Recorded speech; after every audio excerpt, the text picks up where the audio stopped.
Hi. DMC piling എന്താണ്? DMC piling direct mud circulation. നമുക്ക് പല പൈലിങ്ങിനെ കുറിച്ച് നമ്മൾ പറഞ്ഞു. ആദ്യം നമ്മൾ അണ്ടർ റീംഡ് പൈലിംഗ് അല്ലെങ്കിൽ ഫ്രിക്ഷൻ പൈലിനെ കുറിച്ചാണ് കഴിഞ്ഞ വീഡിയോയിലൂടെ സംസാരിച്ചത്. ഇപ്പോൾ നമ്മൾ DMC അല്ലെങ്കിൽ ഡയറക്റ്റ് മഡ് സർക്കുലേഷൻ പൈലിംഗ് എന്താണ്? പൈലിംഗിൽ ഷാലോ പൈലിങ്ങും ഡീപ്പ് പൈലിങ്ങും ഉണ്ട്. ഈ DMC പൈലിംഗ് സാധാരണ വളരെ ഡെപ്ത് കൂടിയ ഏരിയയിലേക്ക് ചെയ്യാനാണ്. ഇപ്പൊ ശരിക്കും പറഞ്ഞാൽ 40-50 മീറ്ററും ഡെപ്ത് ഉള്ള പൈലില് ഈ DMC പൈലിംഗ് ആണ് ചെയ്യുന്നത്. അപ്പോൾ ഇതിനകത്ത് ശരിക്കും ഇതിന്റെ മെത്തഡോളജിയിലാണ് വ്യത്യാസം. കാര്യം ഇത് ബോർ ചെയ്യുക അല്ലെങ്കിൽ അത് ആ ഒരു ബോർഹോൾ ചെയ്യുമ്പോൾ ഒരു direct mud through out circulate ചെയ്യുന്ന രീതിയിലാണ് ഇത് ഇതിന്റെ എക്യുപ്മെന്റ് സെറ്റ് ചെയ്യുക. അപ്പോൾ നമുക്ക് ഡീറ്റെയിൽ ആയിട്ട് ഇത് നോക്കിയാലോ. നമുക്ക് DMC എന്ന് പറയുമ്പോൾ അതിനകത്ത് ഉള്ള എക്യുപ്മെന്റ്സ് ആണ് അതിനകത്ത് അറിയേണ്ടത്. ശരിക്കും DMC റിഗില് ഒരു സ്ട്രിങ് ഉണ്ട്, ഒരു ഹാമർ ഉണ്ട്, ഇല്ലെങ്കിൽ ഒരു ഡ്രില്ലിംഗ് ടൂൾ ഉണ്ട്, അല്ലെങ്കിൽ അതോടൊപ്പം തന്നെ കണക്ട് ചെയ്തൊരു മഡ് സർക്കുലേഷൻ സിസ്റ്റം. ഇതാണ് DMC basic piling bore system എന്ന് പറയുന്നത്. അപ്പോൾ ഇതിനകത്ത് ഉപയോഗിക്കുന്ന മഡ് അത് വളരെ ഇമ്പോർട്ടൻ്റ് ആണ്. കാരണം വെച്ച് കഴിഞ്ഞാൽ ശരിക്കും അത് എന്തിനു വേണ്ടി ഉപയോഗിക്കുന്നത് വെച്ച് കഴിഞ്ഞാൽ ആ ബോർ ചെയ്യുന്ന ആ ഹോളിനെ സ്റ്റെബിലൈസ് ചെയ്യാൻ വേണ്ടിയാണ്. ഇപ്പോൾ സാധാരണയായിട്ട് ബെന്നൈറ്റ് ക്ലേ ആണ് ഉപയോഗിക്കുന്നത്. ബെന്നൈറ്റ് ക്ലേ ഇല്ലാത്ത സ്ഥലങ്ങളിൽ നമ്മുടെ ഈ എറണാകുളം പോലെ സ്ഥലങ്ങളിലുള്ള സ്റ്റിഫ് ക്ലേ നല്ല രീതിയിൽ സർക്കുലേറ്റ് ചെയ്യാനായിട്ട് മഡ് സർക്കുലേഷന് വേണ്ടി ഉപയോഗിക്കാറുണ്ട്. എങ്ങനെയാണ് ഈ മഡ് സർക്കുലേഷൻ വർക്ക്ഔട്ട് ആവുന്നത് വെച്ച് കഴിഞ്ഞാൽ ശരിക്കും ഈ നമ്മൾ പൈലിംഗ് റിഗില് വെച്ചിരിക്കുന്നതിനകത്തുള്ള സെൻട്രൽ പൈപ്പിലൂടെ ബോർ ടൂൾ കണക്ട് ചെയ്തിട്ട് ഓരോ ലെങ്തിലേക്ക് ബോർ ചെയ്ത് പോകുമ്പോഴും ഇതിനായിട്ട് കണ്ടിന്യൂസ് ആയിട്ട് ഈ പൈപ്പിലൂടെ നമ്മളൊരു മഡ് ടാങ്ക് കണക്ട് ഉണ്ടാവും. ആ മഡ് ടാങ്കിൽ നിന്ന് പമ്പ് ഉപയോഗിച്ചിട്ട് സർക്കുലേറ്റ് ചെയ്യുകയാണ് ചെയ്യുന്നത്. അപ്പൊ ഈ ബോറിംഗ് പ്രോസസ്സിനൊപ്പം തന്നെ മഡ് സർക്കുലേറ്റ് ചെയ്തതുകൊണ്ട് ശരിക്കും ആ ഒരു ബോറിംഗ് പ്രോസസ്സ് അല്ലെങ്കിൽ ആ ഹോൾ പ്രോസസ്സ് വളരെ ഈസി ആയിട്ട് സാധിക്കുന്നതാണ്. പൈലിംഗ് റിഗ് സെറ്റ് ചെയ്ത് കഴിഞ്ഞാൽ പ്രോപ്പറായിട്ട് നമ്മളുടെ പൈൽ പൊസിഷനിലാണെന്ന് അലൈൻ ചെയ്ത് കഴിഞ്ഞാൽ പിന്നെ ഡ്രില്ലിംഗ് ഓപ്പറേഷൻസ് അല്ലെങ്കിൽ ബോറിംഗ് ഓപ്പറേഷൻസ് സ്റ്റാർട്ട് ചെയ്യാം. അപ്പം നമ്മൾ ഓൾറെഡി സെറ്റ് ചെയ്ത് വെച്ചിരിക്കുന്ന DMC സിസ്റ്റത്തിലൂടെ മഡ് സർക്കുലേറ്റ് ചെയ്ത് ബോർ ചെയ്ത് നമുക്ക് ഏത് ഡെപ്തിലേക്കാണ് വേണ്ടത് ആ ഡെപ്തിലേക്ക് നമുക്ക് ഹോൾ മേക്ക് ചെയ്യാവുന്നതാണ്.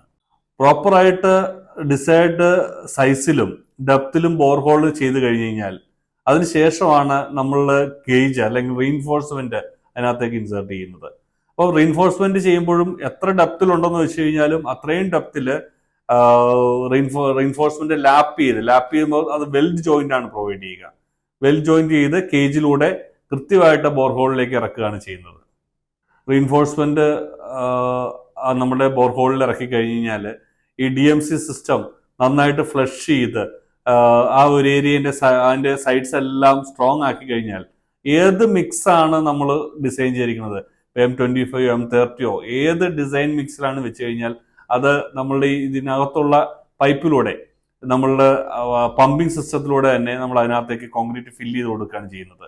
അപ്പൊ ഇതിന് ഉപയോഗിക്കുന്ന ടെർമി പൈപ്പുകൾ ഏത് ഡെപ്തിലാണ് വരുന്നത് ആ ഡെപ്തിനകത്ത് നിന്ന് കോൺക്രീറ്റ് ഫില്ല് ചെയ്ത് അത് തന്നെ ഉപയോഗിച്ചിട്ട് കേജോ അല്ലെങ്കിൽ ടെർമി പൈപ്പ് ഉപയോഗിച്ച് കോമ്പാക്ട് ചെയ്ത് അതിനകത്ത് വോയിഡ്സോ കാര്യങ്ങളോ ഇല്ലെന്ന് ഉറപ്പുവരുത്തി അത് ഫില്ല് ചെയ്ത് മുകളിലേക്ക് വരിക ചെയ്യുക. അപ്പൊ അങ്ങനെ ചെയ്ത് ഏറ്റവും ടോപ്പിൽ എത്തിക്കഴിയുമ്പോൾ ഇതിനകത്തുണ്ടായിരുന്ന സ്ലറികളോ അല്ലെങ്കിൽ മഡെല്ലാം പൂർണ്ണമായിട്ട് പോവുകയും ഏറ്റവും താഴത്തെ കോൺക്രീറ്റ് സ്ട്രോങ് ആയിട്ടിരിക്കുകയും ചെയ്യുന്നു. അങ്ങനെ ഏറ്റവും ടോപ്പിൽ എത്തിക്കഴിയുമ്പോൾ ഈ കോൺക്രീറ്റ് കുറച്ചധികം ക്വാണ്ടിറ്റി നമ്മൾ ഫ്ലഷ് ചെയ്ത് നമ്മൾ പുറത്തേക്ക് മാറ്റുക ചെയ്യുക. കാര്യം വെച്ച് കഴിഞ്ഞാൽ ഏറ്റവും ടോപ്പിൽ വരുന്ന കോൺക്രീറ്റിനകത്ത് ഈ വരുന്ന മഡൊക്കെ മിക്സ് ചെയ്ത് അതിന്റെ സ്ട്രെങ്ത് കുറയാനായിട്ട് ചാൻസസ് ഉണ്ട്. അപ്പൊ ഈ രീതിയിലാണ് അത് ഫ്ലഷ് ചെയ്ത് പൂർണ്ണമായിട്ട് മാറ്റി കഴിഞ്ഞാൽ നമുക്ക് വീണ്ടും ഹാർഡ് കോൺക്രീറ്റ് കിട്ടും. അങ്ങനെ നമുക്ക് പൈലിന്റെ സ്ട്രെങ്തിനെ നമുക്ക് അഷ്വർ ചെയ്യാനായിട്ട് സാധിക്കുന്നതാണ്. ഈ DMC പൈലിംഗ് പ്രധാനമായിട്ട് ഉപയോഗിക്കുന്നത് ഹൈറൈസ് ബിൽഡിംഗ് അല്ലെന്നുണ്ടെങ്കിൽ ഒരു ഇൻഫ്രാസ്ട്രക്ചർ പ്രൊജക്റ്റിലൊക്കെയാണ്.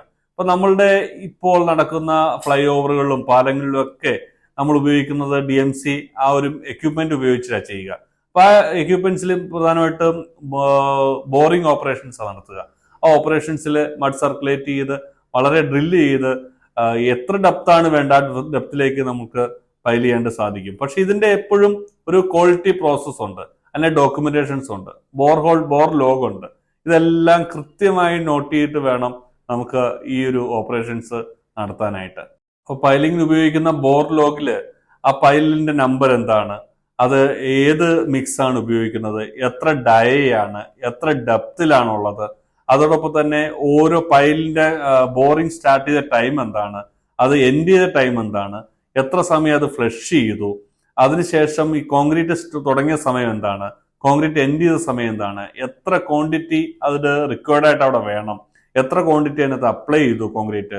അപ്പൊ ഇങ്ങനെയുള്ള എല്ലാ ഡീറ്റെയിൽസും, പ്രത്യേകിച്ച് ബോറിങ്ങിന്റെ സമയത്ത് ഓരോ മീറ്റർ ഡെപ്തും എത്ര സമയം കൊണ്ടാണ് അതിനകത്തേക്ക് ഡെപ്ത് ഫോം ചെയ്തത്, അപ്പൊ എന്തെങ്കിലും ഡിസ്റ്റർബൻസോ അല്ലെങ്കിൽ ഹഡിൽസോ ഉണ്ടായിട്ടുണ്ട്, ചിലപ്പോൾ ഇടയ്ക്ക് ചില ഡിക്കേഡ് വുഡോ അല്ലെങ്കിൽ റോക്കോ സോഫ്റ്റ് റോക്കോ ഒക്കെ വരാറുണ്ട്. അപ്പൊ അങ്ങനെ വരുന്ന സമയങ്ങളിൽ ഇതേ സ്ഥലങ്ങളിൽ ബോറിംഗ് മാറ്റിയിട്ട് ചിസൽസ് ഉപയോഗിച്ച് അതിനെ ബ്രേക്ക് ചെയ്ത് നമ്മൾ ചെയ്യാറുണ്ട്. അപ്പൊ ഇങ്ങനെയെല്ലാം നടത്തിയിട്ടാണ് ഒരു DMC പൈലിംഗ് പൂർണ്ണമായിട്ട് നടത്തുകയും നല്ലൊരു ബിൽഡിംഗ് ഓർ സ്ട്രക്ചർ അല്ലെങ്കിൽ ഇൻഫ്രാസ്ട്രക്ചർ പ്രൊജക്ടിന്റെ ഫൗണ്ടേഷൻ നമുക്ക് കിട്ടുകയും ചെയ്യുക.